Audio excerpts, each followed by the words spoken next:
Movie के start में हमें दिखाते हैं एडगर एलन, ये एक राइटर होते हैं और दूसरे सीन में उधर हमें दिखाया जाता है कुछ ऑफिसर एक मर्डर केस पर जा रहे होते हैं।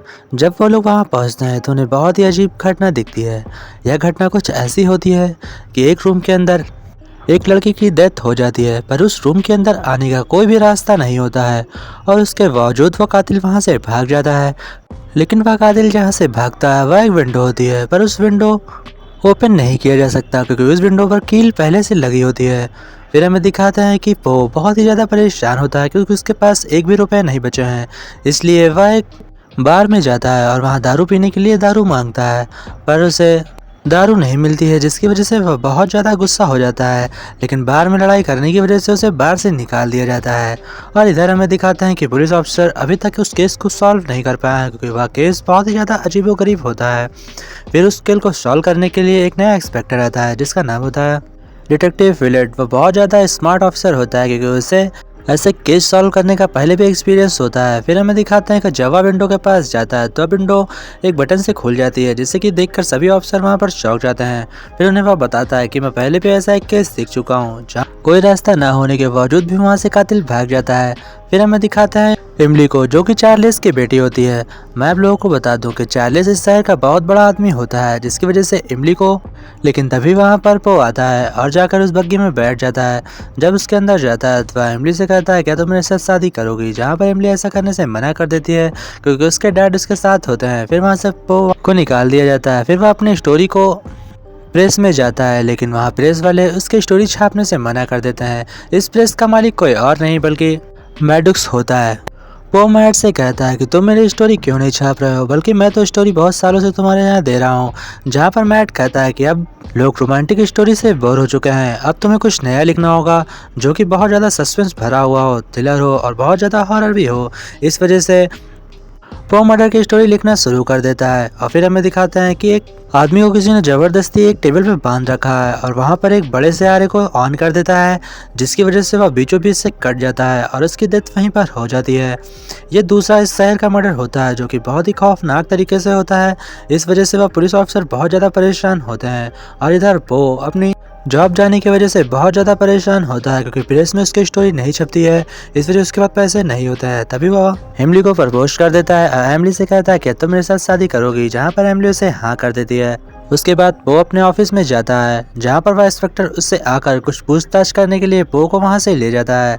वो जब इंस्पेक्टर से बात कर रहा होता है तो इंस्पेक्टर कहता है कि क्या तुमने आज तक किसी को मारा है, जहाँ पर वो यह सुनकर बहुत ज़्यादा चौंक जाता है और इंस्पेक्टर से कहता है मैंने आज तक चींटी नहीं मारी। तभी इंस्पेक्टर पो को उस बॉडी को दिखाता है जो कि उस आरे से कटकर मरी थी। यह देखकर पो बहुत ज़्यादा घबरा जाता है और वह कहता है कि मैंने इसका मर्डर नहीं किया। उसके बाद इंस्पेक्टर उसे यह बताता है कि कोई लोगों को बहुत ही बेगर्मी से मार रहा है और इंस्पेक्टर उसे यह बताता है कि ये मर्डर्स तुम्हारी बुक की कहानी के जैसे हो रहे हैं, जहाँ पर पो बहुत ज़्यादा घबरा जाता है और उसे कहता है कि मैंने ऐसा कुछ भी नहीं किया। तभी उन्हें हिंट मिलता है जिसे देखकर पो बताता है कि अब शायद एमिली की जान खतरे में है। यह सुनकर डिटेक्टिव बहुत ही ज्यादा सीरियस हो जाता है क्योंकि वह किसी भी तरीके से उस कातिल को पकड़ना चाहता था। तभी वहां पर एक घोड़े पर बैठा आदमी आता है और वह डिटेक्टिव उसे शूट कर देता है, जिसकी वजह से वह नीचे गिर जाता है और वह बताता है कि मैं कोई कातिल वातिल नहीं हूँ, बल्कि मैं तो एक आम इंसान हूँ। मुझे बोला गया था कि मैं इस तरह घोड़े पर बैठ कर इस पार्टी में आऊँ। यह सुनकर डिटेक्टिव बहुत ज्यादा घबरा जाता है और उसे यह पता चलता है कि एमिली को किसी ने किडनैप कर लिया है। यह सुनकर चार्ल्स एमिली के डैड बहुत ज़्यादा गुस्सा हो जाते हैं और वह पो को मारने की धमकी देते हैं क्योंकि जो भी मर्डर्स हो रहे होते हैं वह पो की कहानी के आधार पर हो रहे होते हैं, इसलिए उसे यह लगता है कि ऐसा पो ने किया है। तभी तभी पुलिस वाले के पास एक संदूक भेजा जाता है और उस संदूक में एक लाश होती है, जिसे देखकर सभी ऑफिसर बहुत ज़्यादा घबरा जाते हैं और पो बताता है कि यह भी मेरी कहानी के जैसा ही हो रहा है। यह सुनकर इंस्पेक्टर बहुत ज़्यादा घबरा जाता है और पो से कहता है कि तुम हमें क्या बता सकते हो।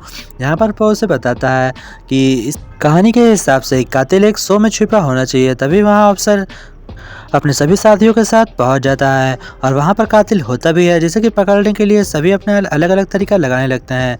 तभी हमें दिखाते हैं कि पो को भी एक गन दी जाती है, लेकिन पो जब वह गन गिरा देता है तो वह उसमें से गोली चल जाती है, जिसकी वजह से वहां पर एक भगदड़ मच जाती है और उस भगदड़ का फायदा उठाकर कातिल वहां से भाग जाता है। लेकिन जब वहाँ पर कुछ ढूंढा जाता है तो उन्हें एक कटी हुई ज़बान मिलती है और जिस पर एक मोर का पंख और एक चींटी भी छिपी होती है। यह देखकर पो बहुत ज़्यादा घबरा जाता है और वह उसे यह हिंट दिया जाता है कि एमिली को इसी तरीके से मारा जाएगा, जिससे कि पो बहुत ज़्यादा घबरा जाता है। और फिर हमें दिखाते हैं एमिली को, जो कि एक संदूक के अंदर बंद होती है और किसी ने उसे जिंदा ही ज़मीन के अंदर गाड़ रखा होता है, लेकिन वह अभी तक जिंदा होती है क्योंकि उसे ऑक्सीजन अभी तक मिल रही थी। फिर हमें दिखाते हैं पो बहुत ज़्यादा रो रहा होता है और वह अफसर को आई कहानी सुनाता है, जिसके आधार पर अफसर यह सोचता है कि कातिल अगला मर्डर कहाँ पर करने वाला है। और तभी हमें दिखाते हैं कि सभी लोग अपने शहर के नीचे बनी गुफाओं के अंदर जाते हैं। उस गुफा में बहुत से रास्ते होते हैं, इस वजह से सब अलग अलग करके ढूंढने लगते हैं। फिर हमें दिखाते हैं कि डिटेक्टिव को कातिल दिख जाता है। डिटेक्टिव उसका पीछा करने लगता है, लेकिन जब कातिल बहुत ज़्यादा आगे निकल जाता है तो डिटेक्टिव उस पर फायर भी करता है, लेकिन वह कातिल सीढ़ी से चढ़कर जमीन से बाहर आ जाता है। और फिर जब डिटेक्टिव उसका पीछा करने के लिए बाहर निकलता है तो उसके ऊपर एक गाड़ी निकलती है, जिसकी वजह से वह फिर से गड्ढे में गिर जाता है और उसके बहुत गहरी चोट लग जाती है। और इधर डिटेक्टिव के साथियों को एक बॉडी मिलती है, जिसके हाथ में एक चिट होती है। दोबारा उस बॉडी को जब सही तरीके से देखा जाता है तो उन्हें पता चलता है यह बॉडी एमिली की नहीं बल्कि किसी और लड़की की है। और उस बॉडी को जब पूरी तरीके से देखते हैं तो उसके मुंह पर सिला होता है और जब उसके मुंह को खोलते हैं तो उसके अंदर से एक लॉकेट मिलता है। और उन्हें साथ यह भी पता चलता है कि जो हमें ज़बान पहले मिली थी यह इसी लड़की की होती है। यह सब देखकर डिटेक्टिव बहुत ज़्यादा गुस्से में आ जाता है और वह कातिल को पकड़ने के लिए कुछ भी करने को तैयार होता है। फिर हमें दिखाते हैं जब वो अपने आई की कहानी सुनाता है तो उसे यह पता चलता है कि इस बार कातिल एक चर्च में छुपा हुआ है। और जब उस चर्च को चारों तरफ से घेरने के लिए सब वहाँ पर जाते हैं तो अफसर के एक साथी को वह कातिल आसानी से मार देता है और डिटेक्टिव को भी एक गोली लग जाती है। उसके बाद वो उस कातिल का पीछा करते हुए जंगल में पहुंच जाता है, लेकिन जंगल में बहुत ज़्यादा धुंधलापन होने की वजह से उसे कुछ भी दिखाई नहीं पड़ता। लेकिन वह अंधी फायर करता है, लेकिन गोली किसी को नहीं लगती।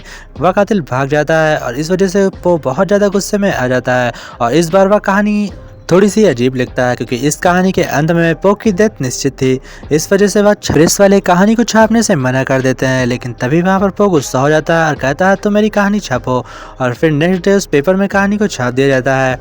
फिर हमें दिखाते हैं कि इस बार फिर से कातिल ने उसे एक चिट्ठी भेजी होती है और जब वह चिट्ठी को लेकर उस पते पर जाता है तो वह प्रेस में पहुँचता है और प्रेस में मैट के दोनों हाथ कटे हुए दिखाई पड़ता है, जिससे कि हमें यह पता चलता है कि आज तक जितने भी मर्डर्स हुए थे वह किसी और ने नहीं बल्कि एले ने किए होते हैं। इस वजह से वो बहुत ज़्यादा परेशान हो जाता है और तभी वहाँ पर एले पो की कहानी के अनुसार पो को एक जहर देता है जो कि पो को धीरे धीरे मारेगा। और वहाँ से एले चला जाता है और कहता है तुम्हें अपने प्यार को खुद ही बचाना होगा। या कहकर एले वहाँ से चला जाता है।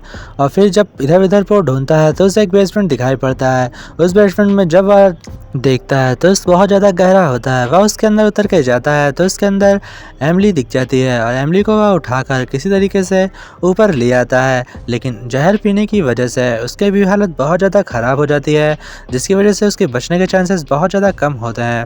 एमिली को डॉक्टर ले जाते हैं और वो जाकर एक बेंच पर बैठ जाता है। वहाँ पर एक बूढ़ा आदमी आता है, लेकिन वो उससे कोई भी हेल्प नहीं लेता। लेकिन वह बूढ़ा आदमी डॉक्टर को कॉल कर देता है, जिसकी वजह से पो को एडमिट कर लिया जाता है और पो मरते मरते उस आइलैंड का नाम बता देता है। उसके बाद डिटेक्टिव यह सुनकर एलन का पीछा करते करते दूसरे शहर पहुंच जाता है। वहाँ पर एलन बहुत ही ज़्यादा खुशी से रह रहा होता है। इस वजह से एलन को पकड़ना बहुत ज़्यादा मुश्किल होता है। फिर जब एलन जब अपने बग्गी में बैठने वाला होता है तो उससे पहले ही वह ऑफिसर उस बग्गी के अंदर बैठा होता है और जैसे कि एलन उस बग्गी के अंदर एंटर करता है वह उस पर गन पॉइंट कर देता है। और जब एलन आगे आने की कोशिश करता है उससे पहले वह फायर कर देता है, जिसकी वजह से एलन की डेथ हो जाती है और मूवी यहीं पर एंड हो जाती है। आशा करते हैं आप लोगों को मूवी अच्छी लगी होगी। इस मूवी में बहुत से ट्विस्ट देखने को मिलते हैं जिसे देखकर आपको बहुत ज़्यादा अच्छा लगेगा। जय हिंद दोस्तों।